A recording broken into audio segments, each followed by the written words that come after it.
Bonjour, bienvenue à Wissenheim. Aujourd'hui, vidéo unboxing pour Wissenheim. Je viens de recevoir une commande et je vous propose que l'on découvre le contenu ensemble. Colis. Je pense savoir ce que c'est. Alors, vous n'êtes pas sans savoir, vous suivez l'activité de la chaîne depuis pas mal de temps, que j'ai constitué un convoi du ICY où j'ai une A9 première classe, un fourgon DD4S et 4 B10 de seconde classe, dans lequel j'avais ajouté 2 B9 C9, le tout étant équipé de Perfect Coach Lighting de chez Ultimate Model. Mais le problème, c'est que j'avais envie de faire un convoi un peu particulier, puisque la DD4S et la 9, la B4 et les B10 sont bien pour des convois de jour ou de fin de journée, et alors que comment s'appelle, les B9 C9X sont plutôt sont des voitures couchettes. Donc, du coup, je vais galérer à ouvrir ce machin. Peut-être pas ouvert du bon côté, du coup. Comment ils m'ont fait ça? Ah non, c'est peut-être... Donc, du coup, eh ben, il manque quelque chose. Pour être tout à fait honnête, il manque plusieurs choses. D'une part, qu'est-ce que c'est que- d'une part, il me manque pour pour les longs trajets, il me manque une voiture restaurant. Et c'est ce que l'on va regarder certainement dans le colis qui vient d'arriver. Parce que la voiture restaurant, même pour les longs trajets de jour, eh ben, elle reste quand même assez intéressante, surtout à la fin de l'époque 3, où il y avait encore des services de restauration dans les trains drapeaux qui faisaient des longues distances. Donc là, c'est Rocco qui fait ça, et c'est une voiture restaurant Rocco. Alors, je vais vérifier s'il n'y avait pas d'autre chose dans la commande. Non, ça c'est la facture. Hein, j'ai beaucoup de chips. Oh, ça a été très très bien emballé. Donc, voici la voiture restaurant UICY, époque 3C. Et, et donc, on va regarder l'intérieur. C'est pas scellé. Non, c'est pas scellé. Voilà. Alors, moi, je suis vraiment pas fan de ces emballages cristal. D'une part parce qu'ils sont assez fragiles, d'autre part parce que c'est encore du plastique. Et ça, je ne cesserai jamais de le répéter sur le réseau de Wissenheim. Nous n'aimons pas le plastique. Mais bon, voilà, c'est encore une fois ce genre d'aménagements qui ont été privilégiés. C'est un petit peu dommage. Alors, sortons la bestiole. Alors, déjà, on est sur du matériel.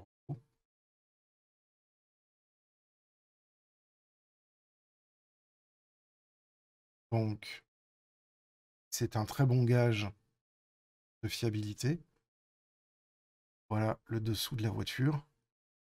Alors, il y en a beaucoup qui reprochent à Rocco d'avoir un détaillage de dessous de caisse qui soit un peu sommaire, en comparaison à ce que peut faire R37, LS Model ou même RE. En fait, moi,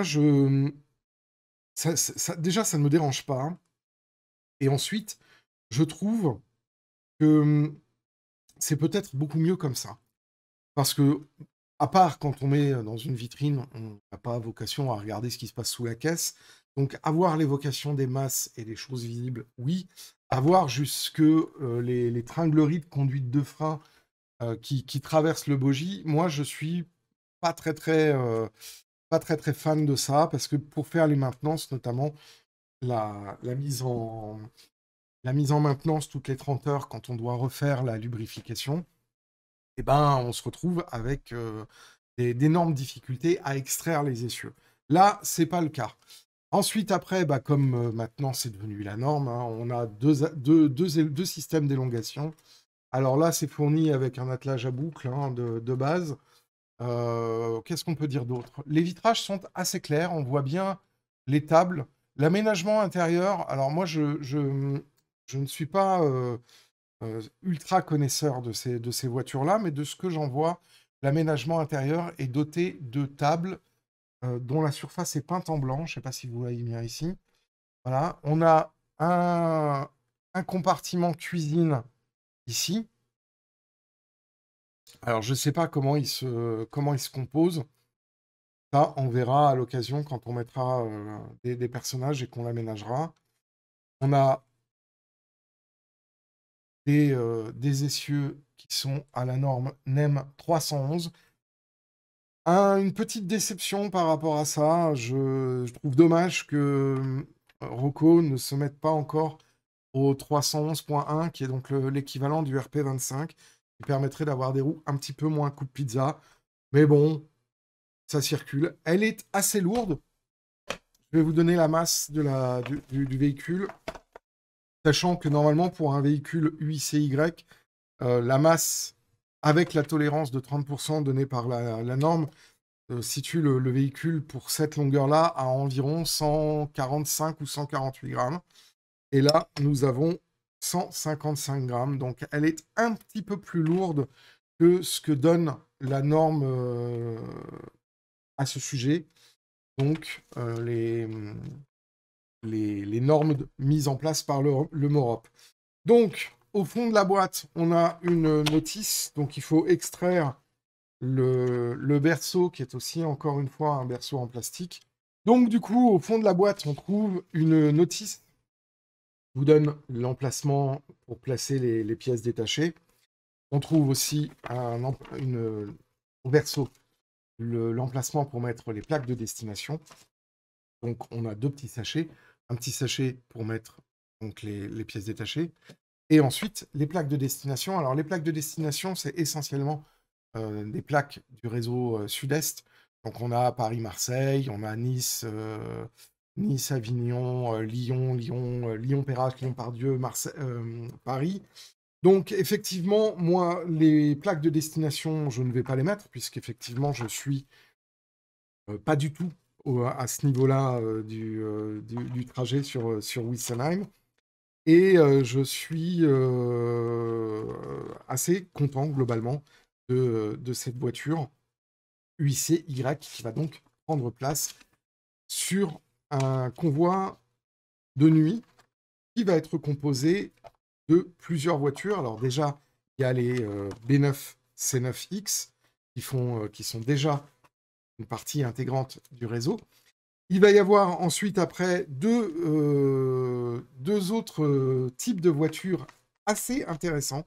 D'une part, on va avoir, dans un unboxing très prochainement, l'arrivée de 4 voitures MU ANSA de chez Rocco, référence 44 050. C'est une gérance CIWL, donc c'est 4 voitures MU CIWL. Et ensuite, on va avoir une voiture un petit peu particulière de la SZD. C'est une voiture soviétique qui a circulé à la fin des années 60 jusqu'au milieu des années 90, à peu près jusqu'à l'effondrement du mur de Berlin, puisque ce sont des voitures qui avaient la capacité de rouler sur les voies européennes UIC et qui changeaient de bogie à la frontière russe en Ukraine pour pouvoir ensuite arriver sur l'écartement russe qui est bien plus grand que l'écartement européen. Donc l'ensemble de ce convoi va composer un convoi de nuit avec donc les 4 MU de la CIWL en première classe, suivi de cette voiture restaurant UIC rouge, puis les 2 B9C9X qui donc représentent des voitures de seconde classe, des couchettes de seconde classe, et cette voiture un peu particulière dont j'aurai le plaisir de vous montrer et qui a été produite par sa chaîne modèle. La référence, c'est 14 328 si je me souviens bien. Donc on aura l'occasion de faire les unboxings de toutes ces voitures On aura aussi l'occasion de faire une circulation. Je vais aussi recevoir cette semaine d'autres produits pour le projet Nomade. J'aurai l'occasion donc de faire un unboxing Nomade particulier pour ça. En tout cas, un grand merci. Vous êtes de plus en plus nombreux à suivre l'activité de cette chaîne. Je tiens à préciser encore une fois, cette voiture référence 74 358, donc une UIC rouge, n'est pas une voiture Capitol puisqu'elle n'est pas dotée de freins électromagnétiques. C'est une voiture donc qui porte le numéro 51 07 88 70 053-7 UIC. Ça a circulé à peu près partout en France, là où il y avait des voitures UIC. Voilà. Un grand merci. Vous êtes de plus en plus nombreux donc à suivre l'activité de la chaîne. Si vous avez des commentaires à faire, n'hésitez pas. Il y a la section commentaires pour poser des questions, pour faire des remarques. Je tiens à remercier aussi énormément toutes les personnes qui font des donations sur Tipeee. Vous êtes de plus en plus nombreux à suivre l'activité du projet Nomade. Aussi de plus en plus nombreux à nous demander l'adhésion au Slack. Vous utilisez pour cela le mail de contact de cette chaîne, ce qui vous permettra de pouvoir m'envoyer un email et je vous inscrirai du coup sur le Slack. C'est une chambre de discussion. J'ai fait une vidéo d'ailleurs à ce sujet pour vous décrire un peu le fonctionnement du Slack. En tout cas, les vidéos du projet Nomade vont continuer. Là, j'ai du matériel que j'attends pour pouvoir continuer la mise en place du manuel. Donc, j'ai pas dérushé tout ce que j'ai fait en termes d'installation parce que j'attends de finir le manuel pour faire cette vidéo. En tout cas, ça avance, rassurez-vous. Il va y avoir des vidéos qui vont arriver. Il faut simplement que je les tourne et que je les monte et que évidemment que j'ai tout le matériel à ma disposition. Un grand merci donc à toutes et tous. Vous êtes de plus en plus nombreux à suivre la chaîne de Wissenheim. Ça me fait énormément plaisir. Et ben moi, je vous dis à très bientôt pour la suite de la construction du réseau de Wissenheim, la suite de la construction du projet Nomade. Et d'ici là, portez-vous bien et faites du train. Ciao!